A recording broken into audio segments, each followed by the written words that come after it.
Nutri channel पे मैं स्वागत करती हूँ। एक छोटा सा मैं कजरी गीत लेके आई हूँ। आप लोगों को पसंद लगे तो लाइक, सब्सक्राइब, शेयर, कमेंट भी जरूर बताइएगा। जनक नगरिया से सीता दुलारी धनुष पूजना। जनक नगरिया से सीता दुलारी धनुष पूजना। सीता होत बीनु सहरा धनुषि पूजना। सीता होत बीनु सहरा धनुषि पूजना। जेहि धनुष के तोड़ गिरइए होई रे संगेना। जेहि धनुष के तोड़ गिरइए होई रे संगेना।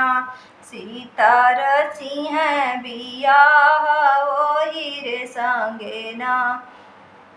सीता रची है बियाह होई रे संगेना। सीता रची है बियाह होई रे संगेना। जब ही सीता के घेरल भंवरवा होई रे दीनेना। जब ही सीता के घेरल भंवरवा होई रे दीनेना। राम गईन बन बसवा होई रे दीनेना। राम गईन बन बसवा होई रे दीनेना। जनक नगरिया से सीता दुलारी धनुष पूजना।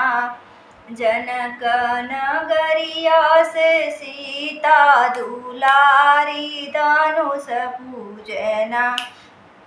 सीता होत बीनु सहरा धनुषि पूजना। सीता होत बीनु सहरा धनुषि पूजना।